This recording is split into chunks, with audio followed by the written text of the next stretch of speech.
கீதாவும் சீதாவும் நல்ல தோழிகளாக இருந்தனர். அவர்கள் அருகில் உள்ள ஆரம்ப பள்ளியில் படித்து கொண்டிருந்தனர். கீதாவின் தந்தை அரசாங்க உத்தியோகத்தில் இருந்தார். சீதாவின் தந்தையோ தனியார் உத்தியோகத்தில் இருந்தார். கீதாவிற்கு அவள் கேட்டதெல்லாம் கிடைக்கும். அவள் வசதி படைத்தவள். அவள் விரும்பிய பொருட்களை எல்லாம் அவருடைய தந்தை அவளுக்கு வாங்கி தருவாள். ஆனால் சீதாவின் தந்தையோ தனியார் வேலையில் இருந்ததால் அவள் நினைத்ததையெல்லாம் வாங்கி கொடுக்கும் அளவுக்கு பணம் அவரிடம் இல்லை. ஆனால் சீதா அவரிடம் கோபம் கொள்வாள். தனக்கு தேவையானதை தன் தந்தை வாங்கி கொடுக்க மாட்டேங்கிறார் என்று அவர் மீது கோபம் கொள்ளுவாள். ஆனால் கீதாவோ அவள் கேட்டதை விட அதிகமாக அவர் தந்தை வாங்கி கொடுப்பதால் அவளுக்கு மிகவும் மகிழ்ச்சியாக இருக்கும். தன் தந்தை தான் கேட்டது மட்டும் இல்லாமல் கேட்காததை தானும் தனக்கு வாங்கி கொடுக்கிறார் என்று மிகவும் மகிழ்ச்சியாக இருந்தாள். இருவரும் நெருங்கிய தோழிகளாக இருந்தாலும் அவர்களுக்குள் இந்த ஒரு கருத்து வேறுபாடு என்பது அடிக்கடி எழுந்து கொண்டே இருந்தது.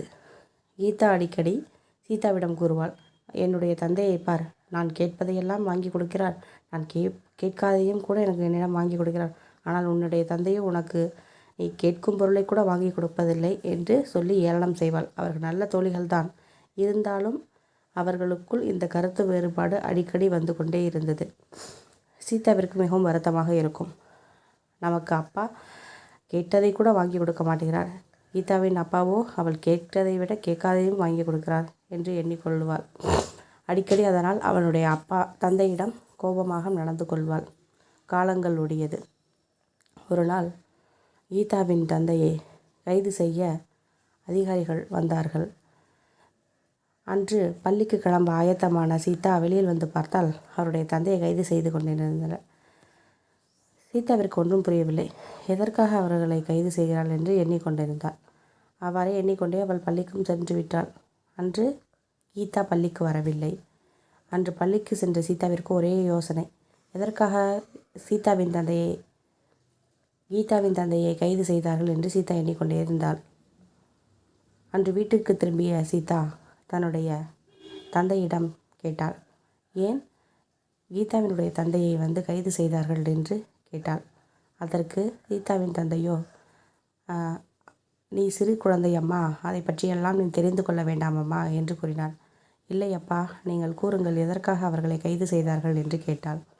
அப்பொழுதுதான் சீதாவின் தந்தை கூறினார், கீதாவின் அப்பா ஆடம்பரத்திற்காக நிறையா பேரிடம் கையூட்டு லஞ்சம் பெற்றார். ஆனால் நானோ தனியார் வேலையில் இருந்தாலும் எனக்கு கிடைக்கும் பணத்தை கொண்டு நம் குடும்பத்தை நடத்தி கொண்டிருக்கிறேன். நான் உனக்காக வாங்கி தர வேண்டும் என்று ஒவ்வொரு நாளும் என்னிடம் கிடைக்கும் சிறுக தொகையை சேர்த்து வைத்து கொண்டு தான் இருக்கிறேன். அதை நாளைக்கு உனக்கு உன்னுடைய பிறந்தநாள் என்பதால் உனக்கு நான் பரிசு அளிக்கலாம் என்று எண்ணிக்கொண்டிருந்தேன். ஆனால் நீயோ என்னை தினம் என்னால் உனக்கு வாங்கி கொடுக்கவில்லையே என்று எண்ணிக்கொண்டிருந்தாய். இப்பொழுது சொல் சீதா, நானும் அவரை போல் கையூட்டு பெற்று உனக்கு தினம் நீ கேட்டதையெல்லாம் வாங்கி கொடுத்தால் நீ சந்தோஷப்படுவாயா? நான் கைது செய்யப்பட வேண்டும் என்று தான் நீ எண்ணுகிறாயா என்று சீதாவிடம் கேட்டாள். சீதாவிற்கு வெறும் குற்ற உணர்ச்சியாக இருந்தது.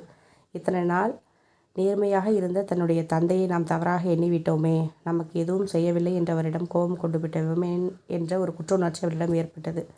அன்றிலிருந்து அவள் தீர்க்கமான ஒரு முடிவு கொண்டாள். தான் எதற்கும் பேராசைப்படக்கூடாது, தனக்கு கிடைத்ததை வைத்து நான் நிம்மதியாக வாழ வேண்டும் என்று எண்ணிக்கொண்டிருந்தாள். அவளுடைய அப்பாவிடம், என்னை மன்னித்து விடுங்கள் அப்பா, இதுவரை நான் நடந்து கொண்டதை நினைத்து நான் மிகவும் வருத்தப்படுகிறேன். நீங்கள் மிகவும் நேர்மையானவர், உங்களைப் போல் நானும் வாழ்வில் நடப்பேன் என்று வாக்குறுதி கொடுத்தாள். அன்றிலிருந்து அவளும் நேர்மையான வாழ்க்கையை வாழ்ந்தாள்.